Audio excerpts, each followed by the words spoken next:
Error currency. There is more to this topic than I think people realize. What should you be spending it on and when? Alright? Because I think it is important, and recent changes in the game have kind of adjusted the dynamic here a little bit, tribe. Yes, I am. Let's talk about this. Welcome back, ladies and gentlemen of the tribe. I hope you are doing well. Today is Friday. It is the release day of The Mandalorian and Grogu in the cinemas, and early reviews are not looking mighty fine for this, which just frustrates me, ladies and gentlemen. How annoyed are you about the fact that Disney just cannot seem to get a win when it comes to theatrical releases? It's been 7 years. We're still waiting on that win, baby.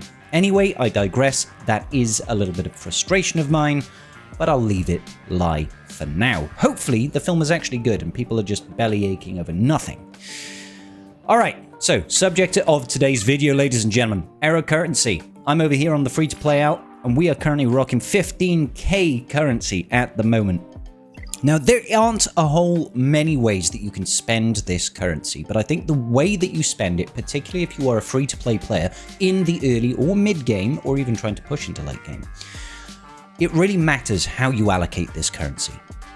As of right now, coaxial servomotors, this is kind of the only way of getting Relic 10 materials without just straight up whaling, right? Without just dropping money on Relic 10 packs as they come out.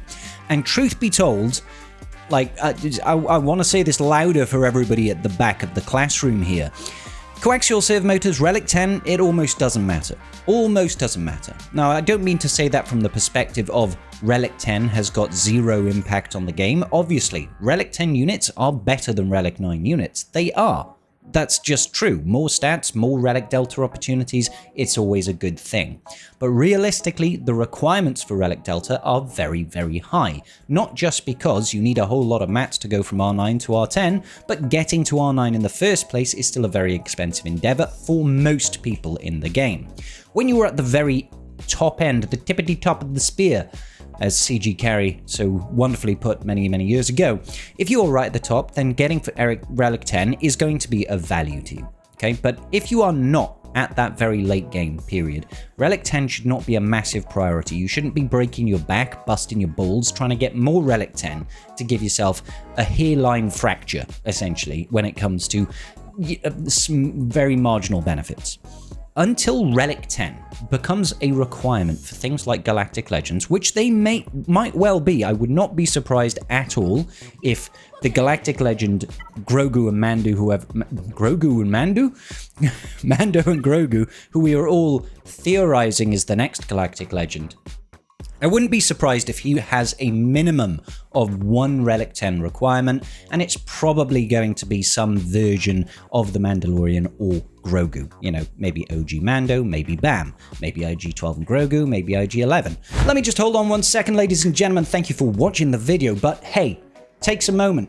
If you could just hit that subscribe button down below, it really annoys me when I look at the people that are subscribed to this, and there's less than 50% of you that are watching my videos currently subscribed.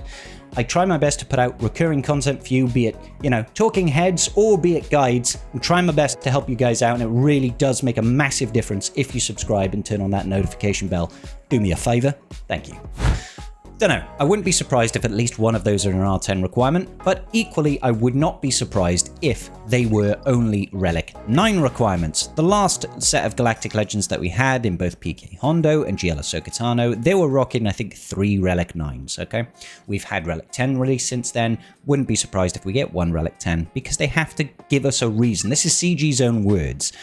If they release new levels of vertical power creep, they need to do a couple of things. Provide us a way of getting it, provide us a reason to use it, and reward us for doing so, okay? So having it as a requirement for a Galactic Legend makes complete sense. So, right now, unless you are late game, just ignore servomotors, guys. You really don't need them.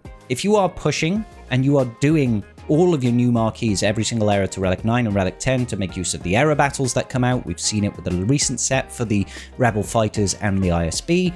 I did that, but I am late game, right? So I'm quite happy to do that, and I have a massive influx. They got like 200 servomotors now. It's crazy. It's crazy. So what are you left with if you don't do servomotors? It's really easy. You've got aurodium lightspeed tokens, or you've got carbonite lightspeed tokens. Both of these tokens can be used on many units in the game, but not all units. There are exceptions to units that you can use these on. For example, you cannot use these on legendary units, conquest units, journey guide units, anything like that, you know? Raid units, I want to say. So you can't use it on GK, you can't use it on Treya, you can't use it on Han Solo. You can't use it on TB units that I know of, so things like Hermit Yoda and Wampa, I believe they are off the tables, Wat Tambor, all that sort of good juicy business. However, you can also not use it on more recent marquees. Generally speaking, marquees have to be at least a year old in order for us to reliably use Lightspeed tokens on these. So recently we did have a change, and you can always look at this by clicking this little requirements button here. You can see required era, released in the era of the Revenge of the Sith or earlier. So Revenge of the Sith was the release of Apo CX2 Scorch. It was the release of Depa Billaba, Balls Deeper Billaba, as well as Temple Guard. So those 5 new marquees got added because about a year ago today, their era released. It was like May 4th. So this also includes things previous to that. So the new Bad Batch, for example, you should absolutely be able to get units like Wrecker Mercenary, Hunter Mercenary, Crosshair, for example. They should all be in here at some location. You could, like, the easier way of doing it is if you go to characters and you go down to like Bad Batch, for example, and you check out something like Batcher, and you're like, oh look, Lightspeed tokens, we can get them over here.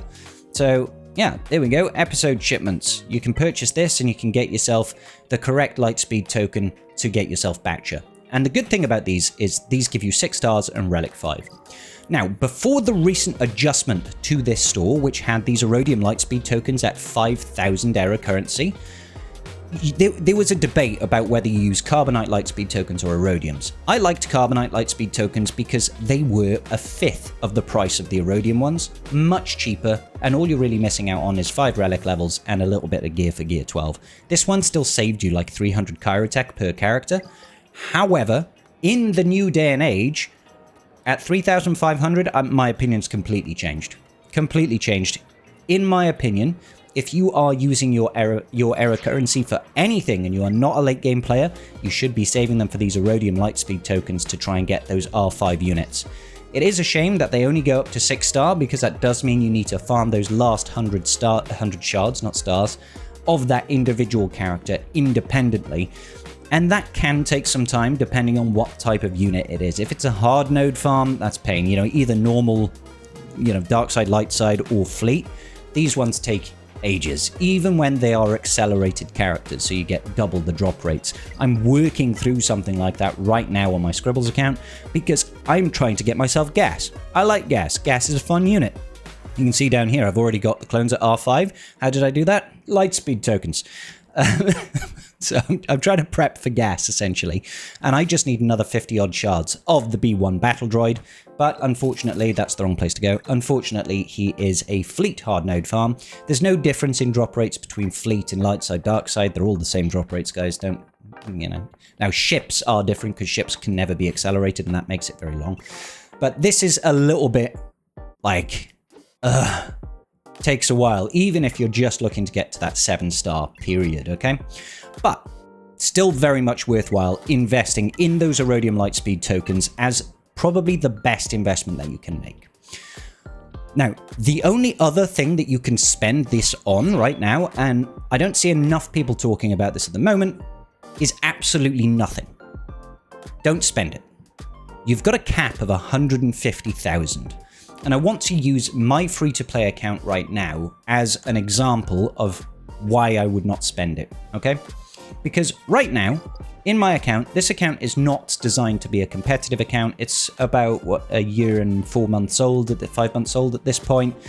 I do PvE-based activities. I'm in, like, Chromium 2 or something in GAC. I can top out the Fleet Arena, get my crystals there, and I do very well in the raid. I think we get like 6.3 million, something like that, score in the raid. So we do pretty well in terms of raid performance, which is still to this day kind of the best investment that you can get in terms of ROI outside of fleet. When it comes to rewarding you for investing in the game, Fleet is the best, because that 400 crystals a day is phenomenally good.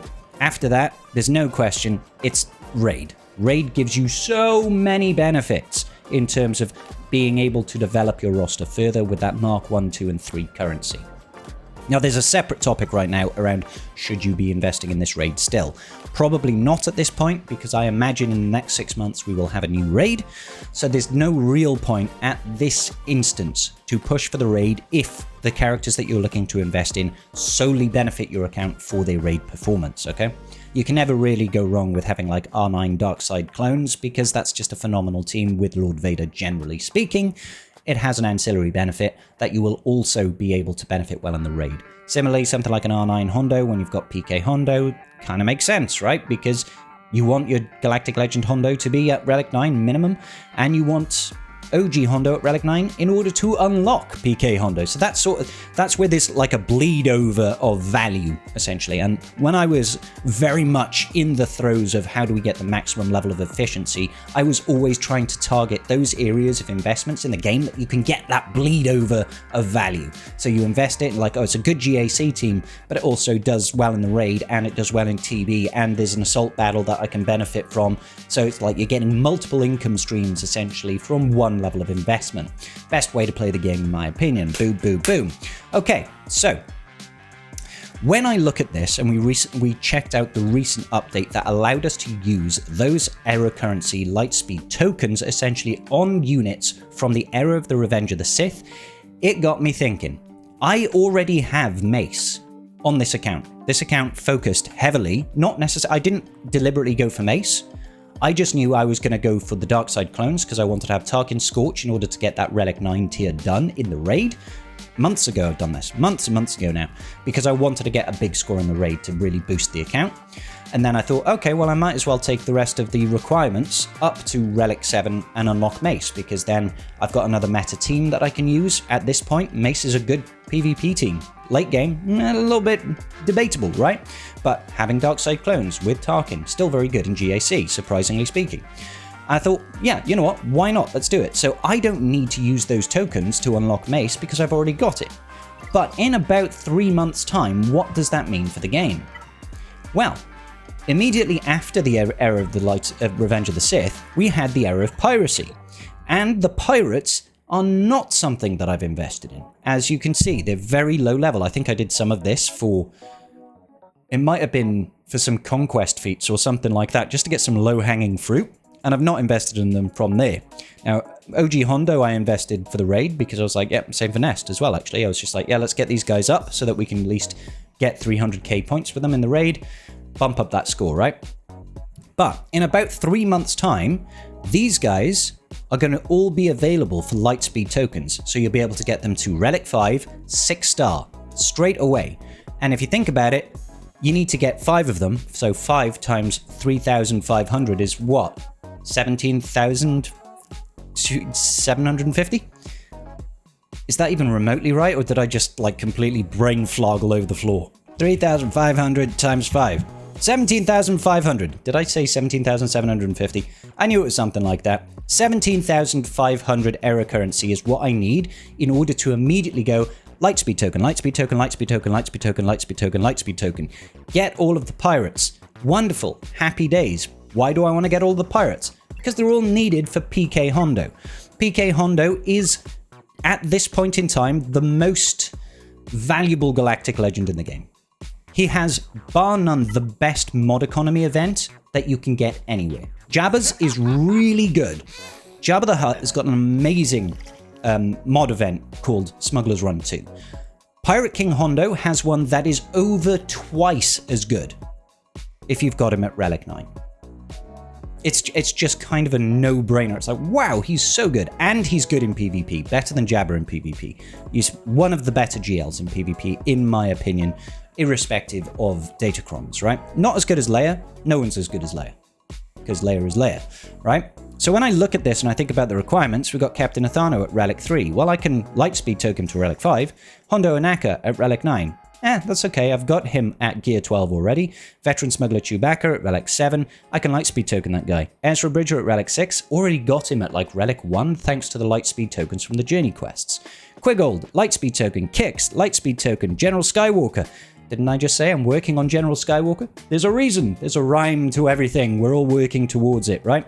Ray Scavenger at relic 8. That's going to be a Lightspeed token jobby. Brutus, Vane, Lightspeed tokens. General Kenobi, I've got mine at relic 0, maybe relic 1. Chiro Imwe, that's going to be Lightspeed tokens. Captain Silver, Lightspeed tokens. Dooku, Lightspeed tokens. Bosk, already got him at relic 5, I want to say, full fleet. And then Ray's Millennium Falcon.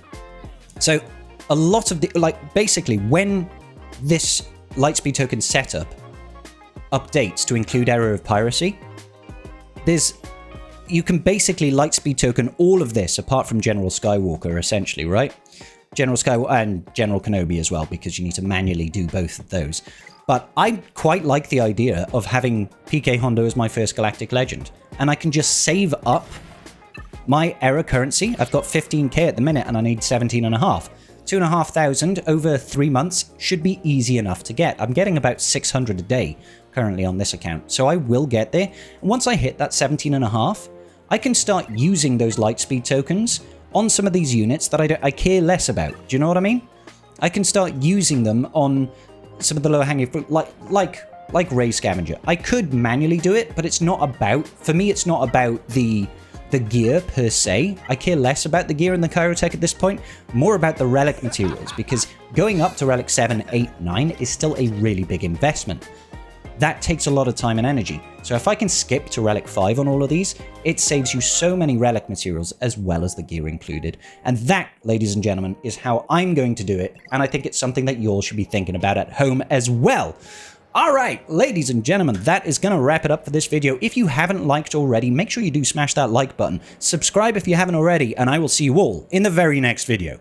Peace out, and may the Force be with you.